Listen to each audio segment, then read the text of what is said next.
पिछली वीडियो में अपने बात की थी वर्ब के बारे में। आज मैं अब वर्ब का सेकेंड पार्ट लेके आया हूँ। नमस्कार दोस्तों, जो है स्पोकन इंग्लिश क्लास में मैं आपका बहुत बहुत स्वागत करता हूँ। आज मैं आपको वर्ब के बारे में डिटेल से बता रहा हूँ। मैंने नोट पे लिखा है offer, promise, give, ask, tell and etcetera, जिनमें दो क्रम पाए जाते हैं। कुछ वर्ब ऐसी होती है जिनमें दो क्रम पाए जाते हैं। पहला क्रम होता है, पहला होता है डायरेक्ट ऑब्जेक्ट, दूसरा होता है इनडायरेक्ट ऑब्जेक्ट। डायरेक्ट ऑब्जेक्ट क्या करेगा? डायरेक्ट ऑब्जेक्ट किसी न किसी व्यक्ति को सूचित करेगा, और जो इनडायरेक्ट ऑब्जेक्ट होता है इनडायरेक्ट ऑब्जेक्ट तो व्यक्ति को सूचित करेगा, और जो डायरेक्ट ऑब्जेक्ट होता है वो किसको सूचित करेगा? वस्तु को सूचित करेगा। मैंने एग्जांपल लिखा है, I gave him a book. I gave him a book, मैंने उसे एक पुस्तक दी। तो ये हिम है, ये किसके लिए है? ये किसी न किसी व्यक्ति के लिए है। तो हिम क्या व्यक्ति के लिए है? तो ये तो क्या हुआ अपना इनडायरेक्ट ऑब्जेक्ट है।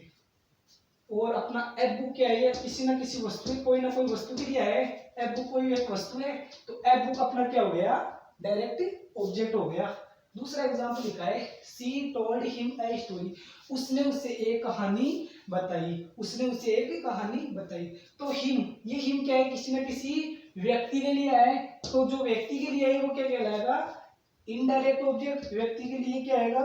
Indirect object. और वस्तु के लिए क्या आएगा? Direct object. ए स्टोरी अपना क्या है? Direct object. और हिम, सॉरी यहाँ पे क्या आएगा? हिम आएगा। ये अपना हिम क्या है? Indirect object. She offered me some money. उसने मुझे कुछ धन दिया। तो ये मी क्या है? किसी न किसी व्यक्ति के लिए है। तो ये क्या हो गया अपना? Indirect object. और सम मनी क्या हो गया अपना? Direct object. नीचे मैंने स्टार में लिखा है, लेकिन to and for preposition, to and for preposition का प्रयोग होने पर पहले डायरेक्ट ऑब्जेक्ट को लिखेंगे और बाद में इनडायरेक्ट ऑब्जेक्ट को लिखेंगे।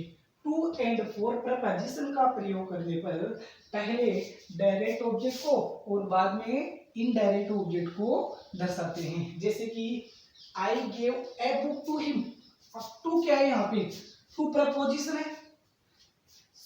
टू क्या है यहाँ पे? प्रपोजिशन है। She told I story to me, यहाँ पे भी क्या है? ये प्रपोजिशन लिखा है। लेकिन टू एंड फोर प्रपोजिशन का प्रयोग होने पर पहले डायरेक्ट ऑब्जेक्ट को लिखेंगे और बाद में किसको लिखेंगे? इनडायरेक्ट ऑब्जेक्ट को लिखेंगे। तो I gave a book to him, यही टू क्या है? अपना प्रपोजिशन है, इसलिए क्या हो गया? ए बुक अपनी क्या हो गई? अब ए बुक अपना हो गया डायरेक्ट ऑब्जेक्ट। इसमें क्या है? अपने यहाँ पे प्रपोजिशन नहीं थी, इसलिए पहले अपने क्या लिखा था? इनडायरेक्ट ऑब्जेक्ट लिखा था। लेकिन यहाँ पर टू प्रपोजिशन का उपयोग करने पर पहले क्या लिखेंगे? पहले लिखेंगे डायरेक्ट ऑब्जेक्ट। तो I gave a book to him, मैंने एक पुस्तक दी टू हिम, उसे। तो डायरेक्ट ऑब्जेक्ट तो क्या हो गया? ए बुक हो गया। और अपना हिम क्या हो गया? Indirect object. हिम क्या हो गया अपना?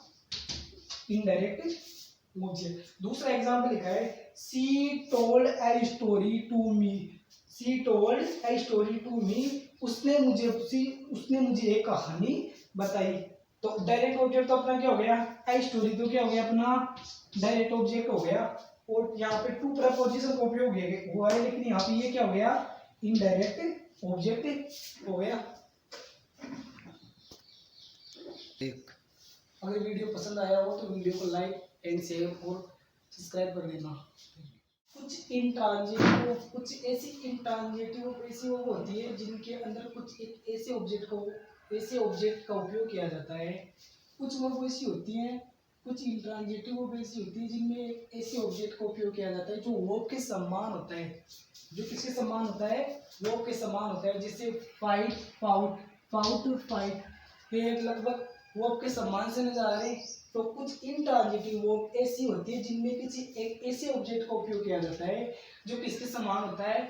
वर्ब के समान होता है। ऐसे ऑब्जेक्ट को अपन क्या बोलेंगे? ऐसे ऑब्जेक्ट को कॉग्नेट ऑब्जेक्ट कहते हैं। दूसरा एग्जाम्पल है, दे सेंग ए स्वीट सॉन्ग। उन्होंने एक मीठा गाना गाया, उन्होंने एक मधुर गीत गाया। ऐसे ऑब्जेक्ट को अपन क्या बोलेंगे? कॉग्निट ऑब्जेक्ट कहते हैं।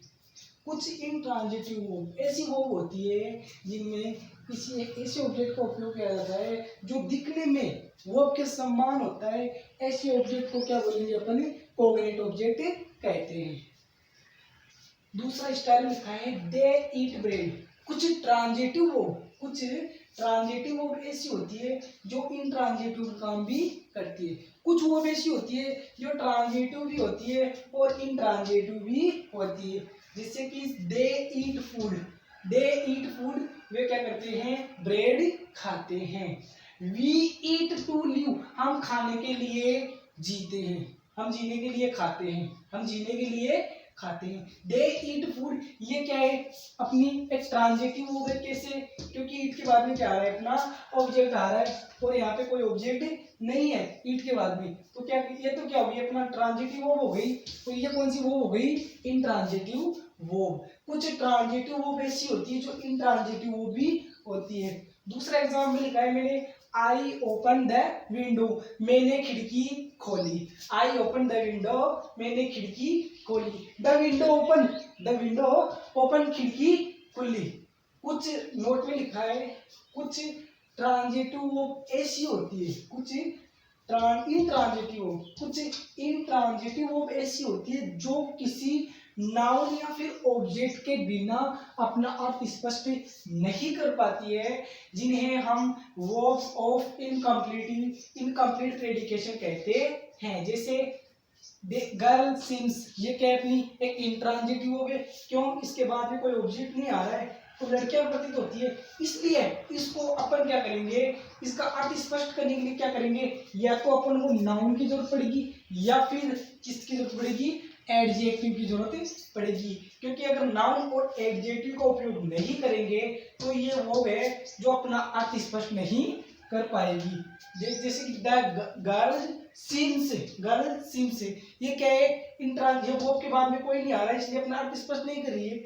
इसलिए इसका वर्ब का अर्थ स्पष्ट करने के लिए या तो किसी नाउन का उपयोग करेंगे या फिर किसी एडजेक्टिव का उपयोग करेंगे। ये टाइड क्या है? अपना एडजेक्टिव है। टाइड क्या है? एडजेक्टिव। द गर्ल सीम्स टाइड, लड़कियां थकी हुई लगती है। तो अपने क्या लिखा था कि किसी वर्ब के अर्थ को स्पष्ट करने के लिए या तो नाउन की जरूरत पड़ेगी या फिर किसकी जरूरत पड़ेगी? एडजेक्टिव। अपने क्या लिख दिया यहाँ पे? एडजेक्टिव क्या लिखा? टायर्ड। दूसरा एग्जांपल है द अर्थ इज, इसके बाद में कोई कुछ नहीं आ रहा है, ये क्या है? एक इंट्रांजिटिव वर्ब है, इसलिए इसको अपना अर्थ स्पष्ट करने के लिए या तो नाउन की जरूरत पड़ेगी या फिर किसकी जरूरत पड़ेगी? एडजेक्टिव की। तो अपन ने यहाँ पे क्या लिखा है? द अर्थ इज के बाद में क्या आ रहा है? राउंड क्या है? अपना गोल। ये क्या है? अपना एडजेक्टिव। ये क्या हो गया? अपना एडजेक्टिव। तीसरा एग्जाम्पल लिखा है सी बिकम्स, वह लगती है या होती है। सी बिकम्स, आगे कोई नहीं आ रहा है, इसलिए इसका अर्थ स्पष्ट करने के लिए किसकी जरूरत पड़ेगी? या तो नाउन की या फिर एडजेक्टिव की। तो अपन ने क्या लिखा है? सी बिकम्स है डॉक्टर, वह एक डॉक्टर दिखती है या फिर वह एक डॉक्टर लगती है। तो किसी भी इंट्रांजिटिव वर्ब को, कुछ ऐसी वर्ब होती है जिनको अर्थ स्पष्ट करने के लिए या तो नाउन की जरूरत पड़ेगी या फिर एडजेक्टिव की जरूरत पड़ेगी। जैसे कि सीम्स, इज, बिकम, एक्सेट्रा।